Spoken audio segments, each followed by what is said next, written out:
Sir क्या mock drill के अंदर वॉर में लड़ना सिखाते हैं? बेटा ऐसा है, मॉक ड्रिल के अंदर लड़ना कम छिपना ज्यादा सिखाया जाता है और ये भी बताया जाता है कि सायरन की आवाज पर कब आपको अलर्ट होना है और कब आपको भागना है, कब आपको छिपना है। और आपको ब्लैकआउट के बारे में बताया जाता है जिसमें पूरे शहर की लाइट गुल कर दी जाती है और ये सब कंट्री की सेफ्टी के लिए जरूरी भी है। हम एहलियाने मोहल्ला अपने बच्चों को, अपने बुजुर्गों को लेकर अपने घरों को लॉक करके ऊपर रोड वाली तरफ चले जाएं और कलमा तैयबा का विर्द करें। ऐलान ऐलान ऐलान एक जरूरी ऐलान समाअत फरमाएं। तमाम एहलियाने मोहल्ला के लोग अपने बच्चों को, अपने बुजुर्गों को लेकर अपने घरों को लॉक करके ऊपर रोड वाली तरफ चले जाएं, क्योंकि ये कुछ अदारों का हमें हुक्म है कि आप अपने इस आबादी को यहां से थोड़ी देर के लिए शिफ्ट करें। बहुत बहुत शुक्रिया।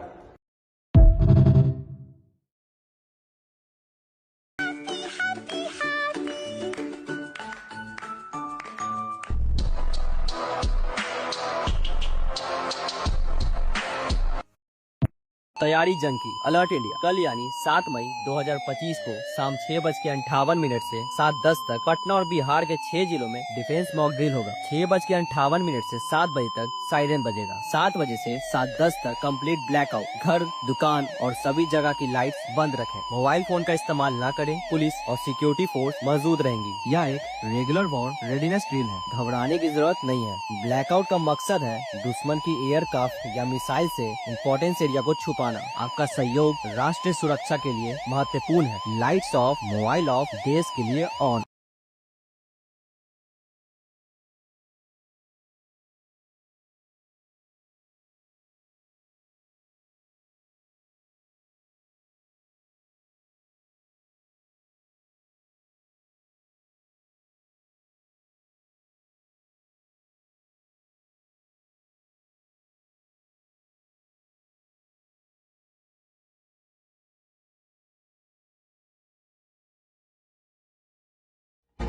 लो कर लो बात।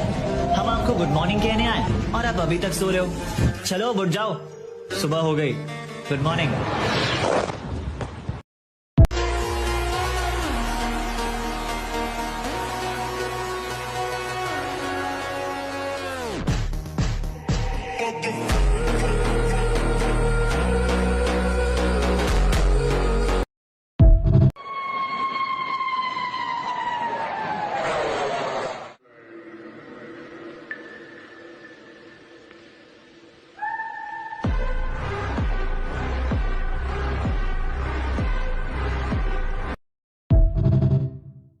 अल्लाहु अकबर, अल्लाहु अकबर, अल्लाहु अकबर। बैठो,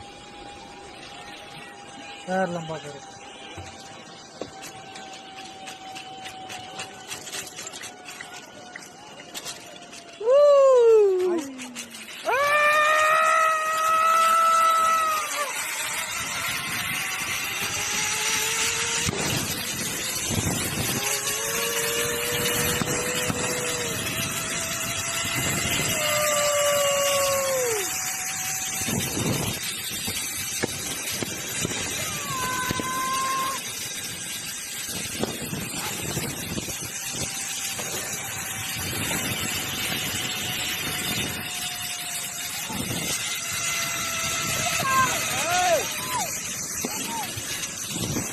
आपने आप बोले ना मुझे क्या बोलते भेलपुरी खा रही थी, मेरा हाँ, पति साइड में था। ठीक है। एक इंसान आया, उसने उसको गोली मार दी। यहाँ पे उसने बोला कि ये शायद मुस्लिम नहीं है, उसने उसको गोली मार दी। नहीं नहीं नहीं आप टेंशन मत लो। अब बेटा आप यहाँ पे रहो, हम साथ में। मैडम ये जो भीड़ सब है प्रेशर, आप टेंशन मत लो। मेरे पति का बच्चा लो। हम बचा देगा, कोई बात नहीं। बेहतर करेंगे फोन। प्लीज भगवान के लिए बच्चा लो। दब सिमन युवा डिजाइन किया है। ठीक है ठीक है, हम बचा देंगे ना, आप टेंशन मत लो। मैं आ रहा हूँ। मैं कहाँ पे आपका ये हस्बैंड? क्या हुआ इसको, क्या हुआ? Please ask for help. We don't need Okay, don't worry, don't worry. You okay? You need a water, sir? Sir, we'll manage. Just Huh? ask for help. Okay, you firstly you give the hands water, drop of water. Take a drop of water, sir, please. Please. 427 अरब पाकिस्तानी रुपए ये stock market का loss है और 22 अप्रैल के बाद 8,000 point Pakistan का stock market crash करेगा। आज की तारीख में दोस्तों, वो पाकिस्तानी जो पाकिस्तानी स्टॉक मार्केट में पैसा लगा रहे थे, जो मोटे आसामी थे पैसा लगा रहे थे, वो अपना पैसा निकाल के वापस जा रहे हैं लंदन और दुबई। और उनके सबके मन में सिर्फ एक ख्याल है कि यार कब्रिस्तान में इन्वेस्टमेंट कोई करता है, कोई कब्रिस्तान में पैसा लगाता है क्या? ये हाल कर दिया है। और आज ईमानदारी से उसका उपयोग हुआ होता तो मेरे मुसलमान नौजवानों को साइकिल के पंक्चर बना करके जिंदगी नहीं गुजारनी पड़ती।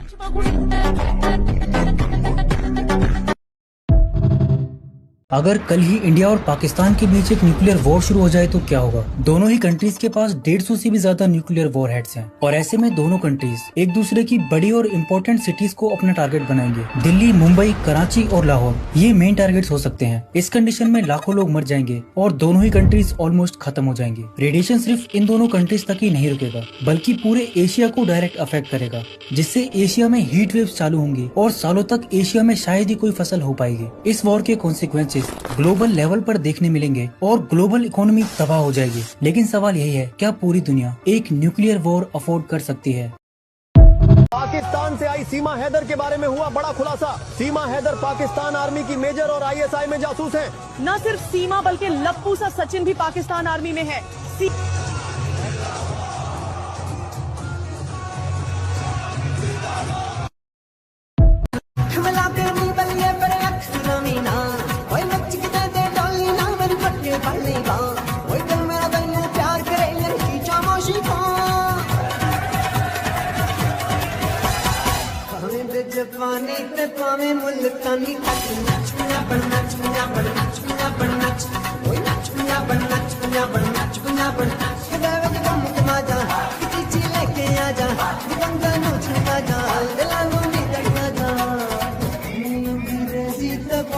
पंजाबी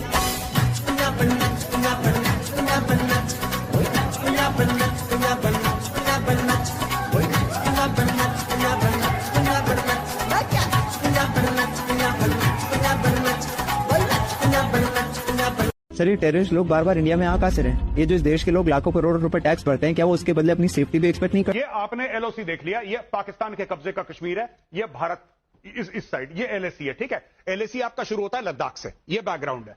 ये पहाड़ आप देख रहे हैं ऊपर, ठीक है। लोग कह रहे हैं कि वो सरहद पार कैसे आए। यहां पे आप 5 लाख और फौज डाल लो, नहीं रोक पाएगी। माउंटेन्स ईट मैन, ये हमें बेसिक सिखाया जाता है जब हम सेकंड लेफ्टिनेंट होते हैं। माउंटेन्स ईट मैन, आप डालते रहो। आप 1 लाख, 2 लाख, 3 लाख, 4 लाख, 5 लाख, 1 लाख तो इसके पीछे छुप जाएंगे, आपको पता नहीं लगेगा। ऐसी ऐसी जगह है लाइन ऑफ कंट्रोल पे कि आपको विश्वास नहीं होगा कि ये ऐसी जगह, यहां पे पैर रखने की जगह नहीं है। कैसे? मैं आपको छोटा सा एग्जांपल देता हूं। इंटरनेशनल बॉर्डर राजस्थान, कोई पहाड़ नहीं है, प्लेन है। मैं जैसलमेर गया, यह खबर मिली कि वहां से स्मगलर आए हैं। मैंने BSF के ऑफिसर से पूछा, जो उनका सीनियर ऑफिसर था, कमांडेंट था। मैंने बोला, साहब कैसे आ गए बंदे? यहां पे तो पूरी BSF है। उन्होंने गाड़ी में बैठाया, मुझे ले गए। सैंड ड्यून्स होते हैं, रेत के पहाड़, ये पूरा फेंस है, इलेक्ट्रिकल फेंस है पूरा। कोई आएगा, बिजली से झटका लगेगा, मर जाएगा। मैंने बोला फेंस लगा हुआ है? कह रहे मेजर साहब मेरे साथ आओ। अपनी गाड़ी में पर्सनली बैठा के ले गए। रातों रात सैंड ड्यून शिफ्ट हुई, वो सैंड ड्यून ने पाथ बना दिया, नीचे दब गया पूरा फेंस। लोग पैदल चल के आ गए भारत के अंदर। अब बताओ क्या करना है? आप नहीं कर सकते, आप टेरेन से नहीं लड़ सकते। अमेरिकन आर्मी नहीं लड़ सकती, इंडियन आर्मी नहीं लड़ सकती, Chinese army, you can not fight against terrain. 4 लोग आते हैं, छुप छुपा के चुपचाप से बैठे हैं, जहां मौका लगा। इन्फिल्ट्रेशन कैसे होता है? वेस्ट बंगाल में पूरा का पूरा तो वहां पे BSF है, बीच में रिवराइन एरियाज हैं, वहां पे फेंस लग ही नहीं सकता। आप ट्यूब बांधो, खट से आओ अंदर, यू कांट स्टॉप इट यार। आप नहीं कर सकते, आप नहीं कर सकते। It is impossible, 100% is impossible. कोई नहीं कर सकता। अमेरिका का बजट $800 अरब है, हो गया 9/11। अब बताओ, $800 अरब का बजट है।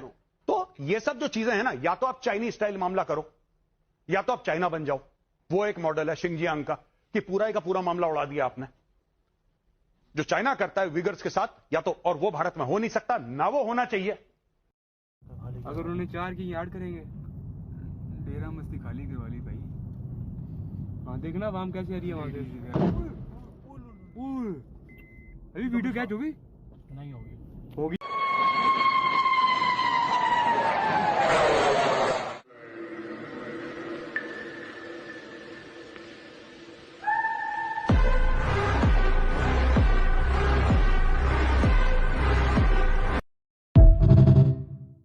just received confirmed reports that India has attacked civilian targets, including a mosque and residential accommodation on 5 locations in Pakistan.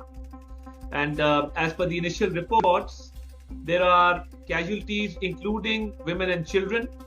The detailed damage assessment is being done, and Pakistan has a right to respond. Pakistan will respond. As I've said before, we had an apprehension that India will attack.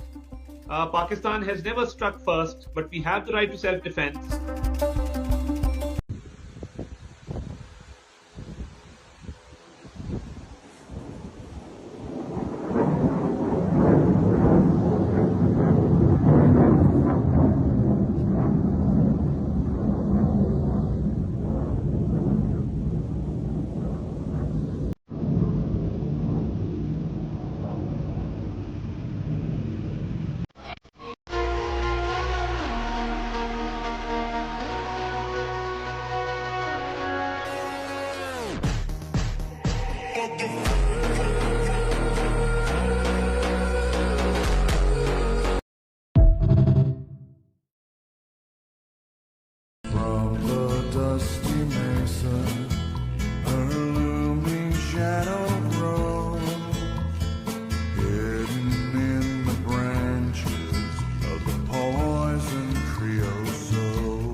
इंसानी अमरता का इकलौता सबूत, और ये हकीकत इतनी डरावनी है कि रूह कांप जाए।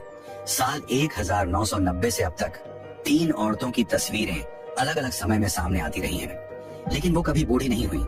पत्रकारों, इतिहासकारों और यहाँ तक कि फेशियल रिकॉग्निशन एक्सपर्ट्स ने इस राज को समझने की कोशिश की, लेकिन जितना ज्यादा वो जांच करते गए, मामला उतना ही डरावना होता गया। सबसे पहला सुराग 1990 की एक तस्वीर से मिला। लंदन के एक विरोध प्रदर्शन में एलिनोर ग्रे नाम की एक औरत की तस्वीर ली गई थी। समस्या 1922 में वही औरत न्यूयॉर्क के एक अखबार में दोबारा दिखाई दी, बिल्कुल वैसी की वैसी, बिना एक भी झुर्री के। और फिर 1987 में एक टूरिस्ट ने पेरिस में एक फोटो खींची और वहाँ भी वो मौजूद थी, बिल्कुल नहीं बदली, मानो उसके लिए वक्त का कोई मतलब ही नहीं हो। लेकिन एलिनोर अकेली नहीं थी, 2 और औरतें भी इसी तरह इतिहास में बार बार दिखती रही। अमारा लोपेज पहली बार 1904 में स्पेन में देखी गई और फिर 1956 में मैक्सिको में, बिना एक दिन भी बूढ़ी हुए। युकी नाकामुरा 1977 में जापान में पहली बार उसकी तस्वीर ली गई और फिर 1991 में दक्षिण कोरिया में एक विरोध प्रदर्शन में मौजूद थी। रिसर्चर्स ने इनकी पहचान और इतिहास खंगालने की बहुत कोशिश की, लेकिन हर बार उनका सफर एक बंद गली में खत्म हो जाता। न जन्म का कोई रिकॉर्ड, न ही मौत का कोई सबूत। लेकिन सबसे डरावनी बात तो बाद में सामने आई। एक लीक हुए गोपनीय दस्तावेज में इन औरतों का जिक्र किया गया था। ये ब्रिटिश इंटेलिजेंस के एक पूर्व एजेंट ने लीक किया था। फाइल में इन औरतों को गार्डियंस ऑफ द व्हील कहा गया और दावा किया गया कि उनका सिर्फ एक मकसद है, ये सुनिश्चित करना कि इंसान कभी उस सच तक न पहुंचे जो जिंदगी और मौत के बारे में हमारी पूरी समझ को बदल कर रख दे।